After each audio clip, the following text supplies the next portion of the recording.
Most diaspora Nigerians get their real estate purchase done virtually online, either through marketing platforms like NPC, social medias like YouTube, Instagram, Facebook, Twitter. That's when most people get see adverts of houses to buy, lands to invest into.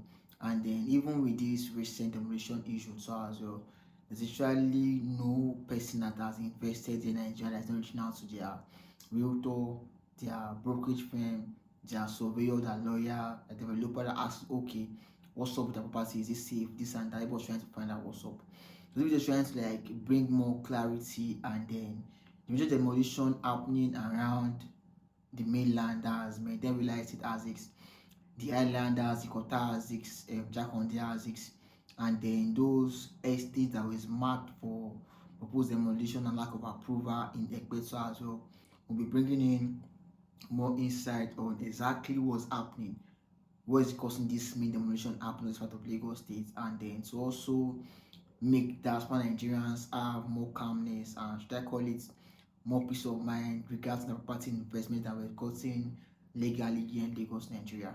Because I also have some clients, even right now, I almost diaspora clients that have finished purchase property this period, and then during demolition week, everybody just wants to pause and then see how it will go, and before they can move on with the property purchase in Lagos, Nigeria. One of my clients was even like, there's not a situation whereby if we drop over 100 million naira down, we go back and then we'll not start having lacking peace of mind. So just want to pause the transaction. So it's literally not even only us, every other person in the industry, every realtor, brokerage firm is literally feeling the hits and the impact of the low sales in the market in this period. So I'm trying to bring me more clarification on exactly what's causing this demolition and how it can be handled and prevented so you don't fall victim to as well. I'm the largest Adekule. I'm lead consultant at World Homes and Properties. What we'll do on this channel is I will guide you and also share with you very, very valuable information that you can use and work with property purchase here in Lagos, Nigeria. Now, the topic was talking about, I'll just be giving a brief summary of what's causing demolition in this ASICs. So for the Mende Maryland estate, if you want to watch an extensive video on showing the satellite view of the areas affected, you can click on the link showing on the above here. You can also check the description box. So for Mende Maryland estate, the issue there is that the owner of the estate, that Hidro Jaye, according to the coordinates that was given to them, survey that was approved to them initially, they were meant to have about 28 units in that estate. And then the thing there is that this estate is close to the canal, the waterway, and then it's just like having your house, your estate fencing here, and then you have the canal here, but the canal is still well open. So from somewhere like here to here, there's still very large hectares of land. So the according that was going to stop it, just extend a little bit forward here. So instead of them to have 28 units in that estate, they end up having 38 units. And then because the government is like, okay, well, now you can see that there's flooding in Dubai, there's flooding in Kenya. Kenya have lost over 250 lives, and then Brazil too as well. So they're not like, climate change is real, all these things are happening, and then they want to just prevent all this. And then also there's a bridge being built by Berger that will pass across Ojota, Opebi, and then connects to Maryland. So if they don't clear that waterway now, it's going to spiritually affect that place very, very, very badly. And then in 2021, Maryland has also have a very, very bad flooding issue in that. It's very, very bad flooding, very, very serious one. So estates like Mende, coming from Arowo Jobe, Soluyi, Maryland, and another part of Ogudu, those houses that were beside, close to the canal, the Odrialaro Canal. So those houses that were along the canal pathway or made the canal pathway to close more the water flow, those are the houses that are being demolished. It's not as if they are just being inhuman or demolition of the houses in Lagos State or because they are building mega city. So the child due to the fact that this is the canal, and then there are houses that have been built on the path on the left and the right hand side, and then they are just trying to like open it up more so that there can be easy flow of the water inside Lagos Lagoon. So it's meant to pass through that pass through Ogudu, pass through Ifako, then bust out even Oboshoki, then bust out at the Lagos Lagoon. So they are trying to just open up this canal water path. So that's the reason why the demolition was happening in Mende State. Now for Ikota, Ikota also had the same drainage. Ikota was even worse because inside Mega Mount Estate, this one they literally turned a full canal. They turned it to a gutter, like something that's meant to be like a canal. It was converted to that was became a gutter literally, and then it now started affecting the whole of that neighborhood. If you notice, Orchard Road was repaired, and then in the space of nothing less than 3 to 4 months, that road became completely bad, fully bad as well. Same thing has happened in that Ikota GRA. That road also became that road is always very. They repair that road, and then before you know, there is no free flow of water, and then the road gets bad because even during dry season, the little water that just fall and then stop, and then the little rain that fell and stop, there is no way for the water to flow through. So that's the reason why demolition happened at Ikota. Even in Ikota, some people usually build and then stop the flow of the drainage. There was some parts whereby they make the drainage like the canal, they make it very slim, and then there was some parts whereby they built on top of it. So they built, you saw the water flow, the water continue flowing backward again. So all those houses, all those structures had to be removed from the part in Ikota. And then the major problem too, that most people are saying that okay, this house in Ikota inside an estate like Mega Mount Estate, where developers have built these houses, and then who are the people that give them approvals. So for case of the government approvals, I literally feel that government is coming out publicly, and then they are saying that okay, another body is environmental, so is last part fiscal planning, and there are people that authorize the survey. There are people that authorize because your survey is meant to give you a well detailed fact about your land. The survey is meant to show exactly that oh, this is a water path, this is a canal, and the people issue these documents. People issue that for those that probably have a building approval, but most people don't have building approval because building approval always take time to get processed.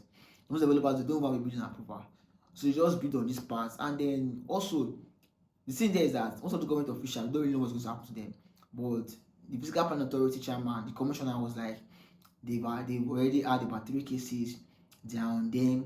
People that work with, people that were on site dealt with, but we don't really know the way Lagos is and the way the government, nobody is going to hold them accountable, so don't really know what's going to happen to those government officials, which is the ignorant clients, the ignorant investors, the ignorant homeowners that bought those without doing due diligence are going to be affected big time, and they're the ones that are going to feel a large percent of that pain of what has happened so far for Ikota Asics, and they may realized it.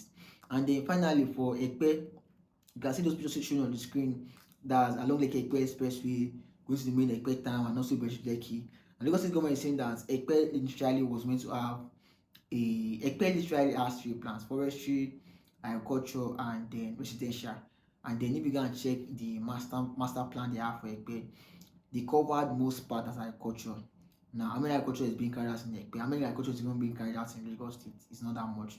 But the thing there is that Lagos State government, what they want is that even developer won't start being residential estate in Epe, come and register your layouts and then come and convert the agricultural land. They call it ratification and regularization. So ratification, if you're ratifying like let's say 3 plus 1 acre, that's ratification. When you want to regularize, talking about let's say 20 acres, so you are going to do large acres of land, or you can get a government allocation literally. So Lagos government saying that okay, these developers come and meet us and get your approvals to regularize estate. And most of those estates in Epe, like for instance, I say one of my buildings, one of them along Lake Epe Expressway, developer launch is phase 1 and then launch is phase 2, and then the phase 2 was mapped, and he has actually paid nothing over $500 million, because I'm very sure about I saw documents for the show of who.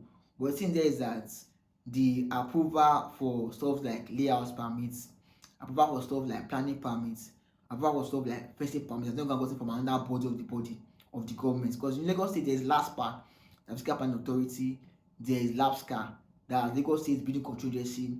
There's also environmental and material and soil tests that you have to go and meet and then get your approval. And then those bodies like that literally.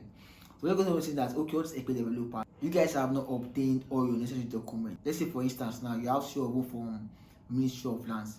You still have to go and obtain planning permits, have to obtain fencing permits, have to obtain layout approval from all the other necessary bodies for in the Lagos real estate marketing trial. So that's the reason why there's all these mappings and all these posts on Instagram, and Lagos government was saying that you come and obtain their necessary approvals. So what should every diaspora Nigerian do right now to help pass legislation in Lagos, Nigeria? We had a client recently and the man was very strict. It was very strict. I think that would be our most strict client. And then he collected documents, he went to do his approval, he went to do his thorough check, and he came back about 4 days after and then we closed the deal. I think that's what everybody should do.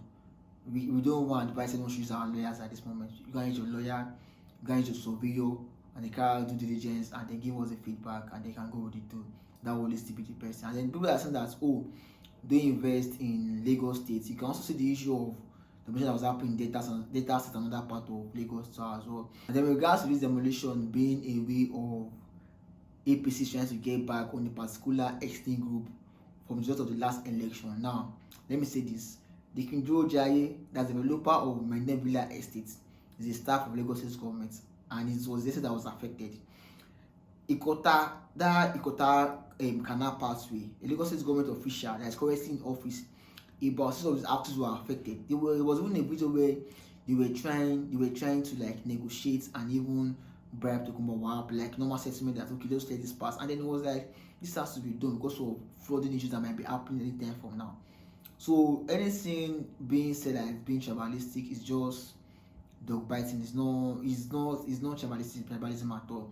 And they can say that what about something like first tag? The thing there is that okay, we know that first tag the Alaba markets and then trade fair and most people that stay there are mostly Igbo people. And the Lagos government might be like, okay, well, what about that kind of situation? Now the thing there is that if everybody in first tag or the developers in first tag, how they're building approval sorted out and they don't have any form of flooding or drainage issue, there's nothing Lagos government can do today. But even though they want to try to get back or try to do anything being tribalism or that kind of stuff, that means they must have probably seen, let's say, flooding issue, or let's say like the problem, probably see that okay, these are building approvals for what they are building. Now they cannot come and start and they want to like get back at them or extort them or this or that. So as long as they have a building approval sorted out and the house was built legally, even though it was demolished, they're going to be compensated fully. We're going to collect full compensation literally. So I think with all this, I've been able to share 1 or 2 lights on the current situation of things happening down here in Lagos, Nigeria. My name is Olajuwon Tadekunle. I'm a consultant at World Homes and Properties. You can also trust us for your guidance and consultants on what you can invest into here in Lagos, Nigeria. Bye for now, guys. Cheers to greatness.